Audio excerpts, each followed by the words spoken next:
आओ जी जरा फटाफट से देखें।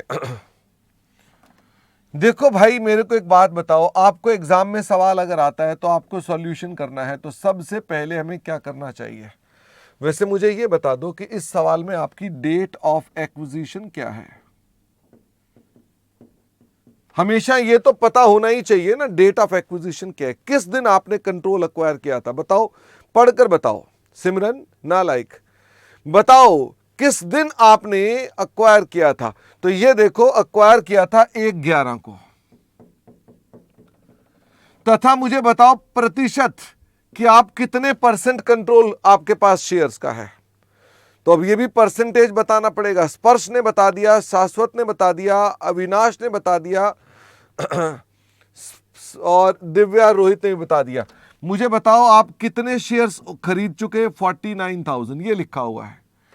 उसके कितने शेयर्स हैं? उसके 10 रुपए के हिसाब से 70,000 शेयर्स हैं। This is 70%। बोलो हाँ। क्या ये मुझे लिखना होता है? The answer is no. ये आपको पता होना चाहिए, ये आपका असल में रफ वर्क है। This is your rough work. आपका सॉल्यूशन यहां से शुरू होता है। मुझे बताओ सबसे पहले, क्योंकि यहां पर एबनॉर्मल लॉस एबनॉर्मल गेन आ रहे हैं, मैंने कहा आओ पहले ना हम एक छोटा सा P&L एप्रोप्रिएशन अकाउंट बना लेते हैं। हम पहले एक छोटा सा P&L एप्रोप्रिएशन अकाउंट बना लेते हैं। मुझे यह बताओ 1/4/20 को हमारे पास ओपनिंग बैलेंस कितने का था? 120 का था। ओपनिंग बैलेंस कितने का था? 120 का था। और मुझे यह बताओ 31 मार्च 21 को आपके रिजर्व एंड सरप्लस का बैलेंस कितना था? 31 मार्च को इसका बैलेंस कितना था? तो यह बैलेंस शीट से देखो, मुझे फटाफट से बताओ बैलेंस शीट को देखकर। वेरी गुड दिव्या, ये बैलेंस कितना है? सिर्फ एक बच्चे ने आंसर दिया, दिव्या, हरलीन, बस 2 बच्चे, अक्षत, वर्णिका, जानवी, आदित्य। आदित्य नालायक, आदित्य ने कहा 10 लाख। 10 लाख नहीं, 3 लाख। वहां देखें बैलेंस शीट, वहां से मिल जाएगा आपको। तो मुझे ये बताओ अगर मान लो, अच्छा कोई और एप्रोप्रिएशन के आइटम मुझे बताना। एप्रोप्रिएशन में वैसे और क्या क्या चीजें आती हैं?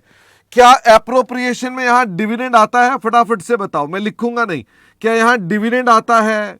कोई डिविडेंड डिस्ट्रीब्यूशन टैक्स आता है? कोई बोनस आता है? तो ना तो यहां डिविडेंड है, ना डिविडेंड डिस्ट्रीब्यूशन टैक्स है, ना कोई बोनस है, कुछ नहीं है। मुझे यह बताओ इसका मतलब 2021 का नेट प्रॉफिट कितना आ गया? 2021 का नेट प्रॉफिट कितना आ गया? This is balancing figures. तो आप इन दोनों का डिफरेंस देखेंगे तो हमारा बैलेंसिंग फिगर आ गया 180। नाउ द प्रॉब्लम इज, क्या नेट प्रॉफिट में एबनॉर्मल चीजें एडजस्ट हुई पड़ी हैं? जल्दी से बताओ, क्या नेट प्रॉफिट में एबनॉर्मल चीजें आई हुई हैं, एडजस्ट हुई पड़ी हैं? The answer is yes. तो लिखो net profit after all incomes and expenses is 180। जो एबनॉर्मल है उसे हटा दो। मुझे फटाफट से बताओ अगर लॉस ना होती तो ये क्या होता, ज्यादा या कम? फटाफट से बताओ। They have not been adjusted. Harleen अगर क्वेश्चन में लिखा है ये एडजस्टेड नहीं है तो वो अलग मुद्दा है, ये पॉइंट भी आएगा लेकिन किसी और जगह पर आएगा, ठीक है? वहां पर मैं एक एडजस्टमेंट करूंगा और बोनस के अंदर आकर करूंगा। तो ये प्रॉफिट ज्यादा होता तो क्या लिखेंगे? By, sorry, abnormal loss by fire. तो 30,000 रुपए जोड़ दो। क्या कुछ और भी एबनॉर्मेलिटी है इस सवाल में? जिन्होंने रट्टा लगाया है वो तो कहेंगे पिछली बार यही था, पर अब भाई मैंने इस सवाल में आप में से जो बच्चे रट्टा लगा रहे थे, मैंने कहा नहीं कोई गेन भी है।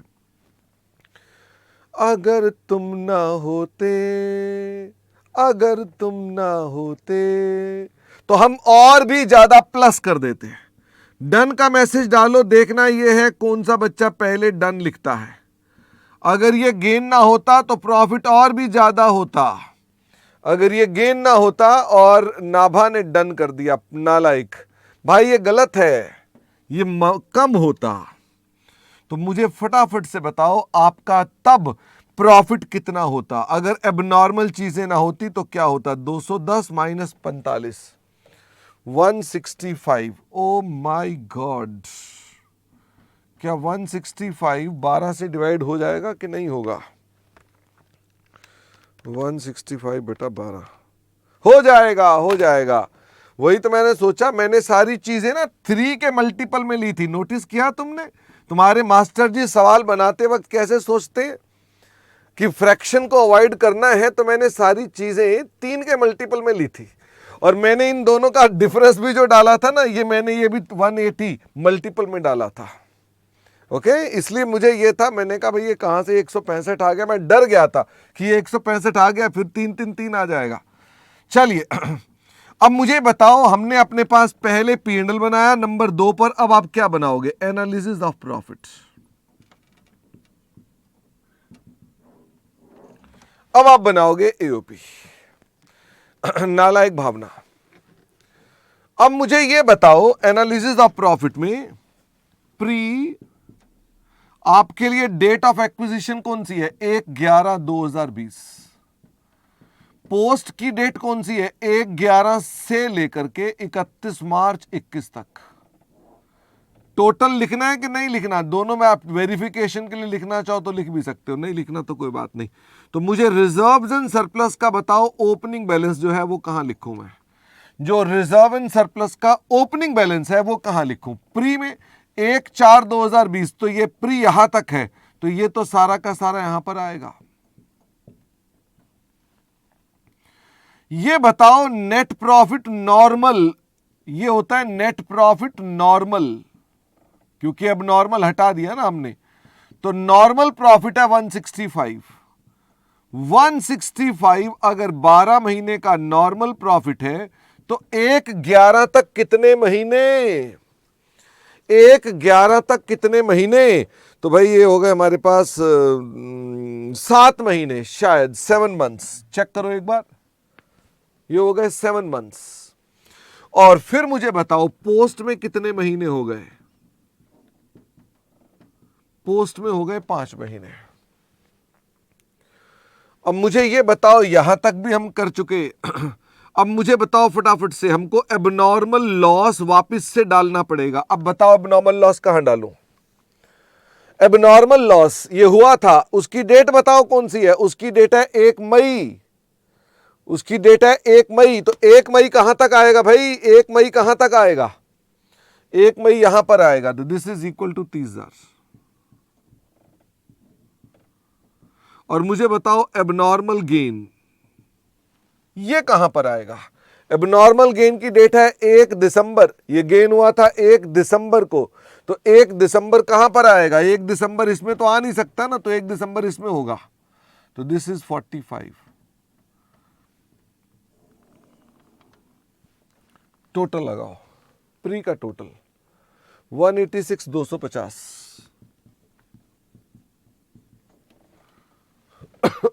इसका टोटल 113,750, 113।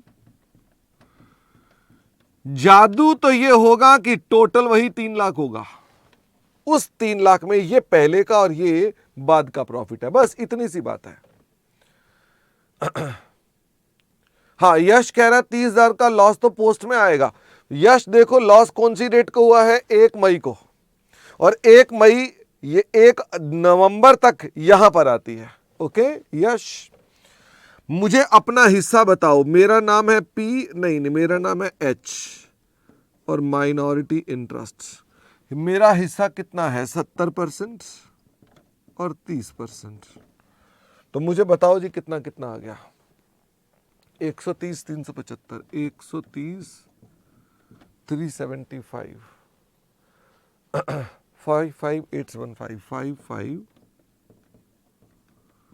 और 113 750 का 70%, 79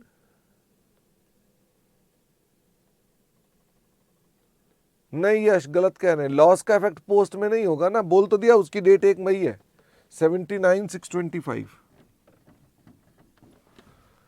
और 34,125 अभी बात खत्म नहीं हुई, बताओ, बात अभी बाकी है, बात अभी बाकी है।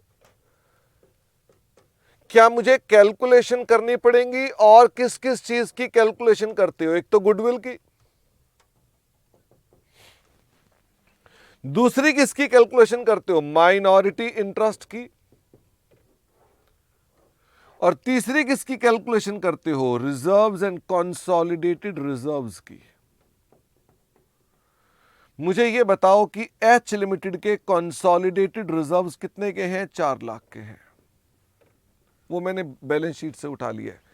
और इन्वेस्टमेंट्स का टोटल कितना है? इन्वेस्टमेंट का टोटल है 660। ये दोनों चीजें कहां से आएंगी? बैलेंस शीट से आएंगी।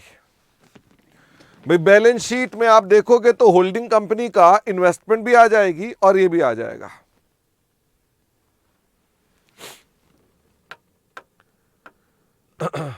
हाँ सिमरन कह रहे हैं इसमें सब्जी ज्यादा हो गई है। सिमरन तुम्हें एक बात बताते हैं, ये अभी एओपी इतना कॉम्प्लेक्स होता जाएगा कि आप कहेंगे अरे यही तो मेन है। समझ में आ रही है बात? थोड़ी देर बाद आपको लगेगा यही तो सब कुछ है। हाँ देव कह रहा है अगर मैं फर्स्ट मेथड लगाऊं तो क्या गलत है? बिल्कुल ठीक है दोस्त, वो भी बिल्कुल टनाटन है। ठीक है, अब मुझे ये बता दीजिए, यहां तक तो हम पहुंच गए। शेयर कैपिटल हमारा हिस्सा 70% है, तो 4,90,000 और 30% 2,10,000। चलें आगे। अक्षत कह रहा माइनॉरिटी इंटरेस्ट 0% क्यों है? मैंने कब 0% लिखा है?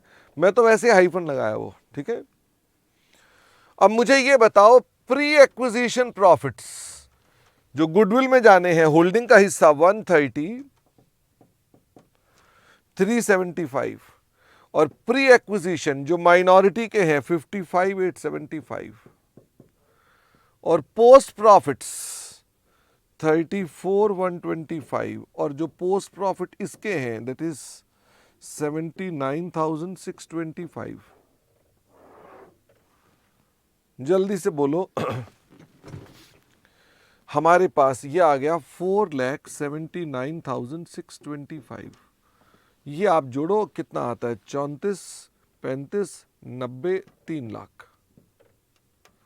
गुडविल आप बताओ। 39,625।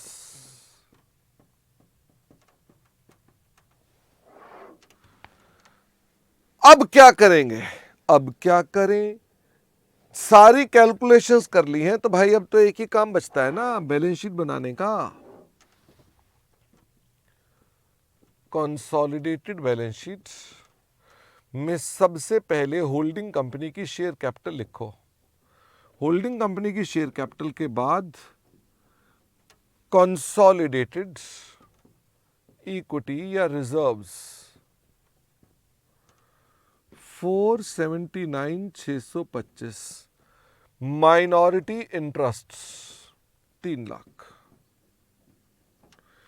मैं ना लाइनें नहीं लगा रहा, दिल बहुत कर रहा है मेरा लगाने को कि ये इधर से आया, ये इधर से आया, लाइनें नहीं डाल रहा मैं। लेकिन अब मुझे ये बताइए कि हमारे पास लायबिलिटी दोनों की टोटल कितनी हो गई? 2 लाख और 1 लाख।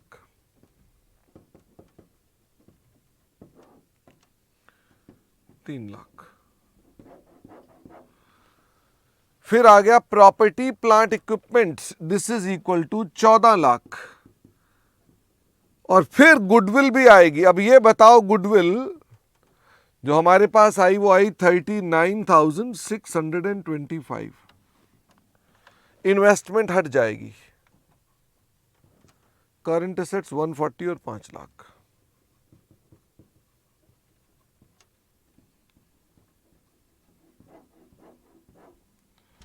लगाओ जी टोटल। अमित और उदय और जया ने आंसर बता दिया 20,79,625। 20,79 625। अब मुझे ये बताओ, कोई मुश्किल तो नहीं है ये? अगर आप इसको ऐसे ही बदनाम करें तो होल्डिंग तो कहेगी ना, मैं ऐसे ही बदनाम हुई बच्चों तुम्हारे लिए।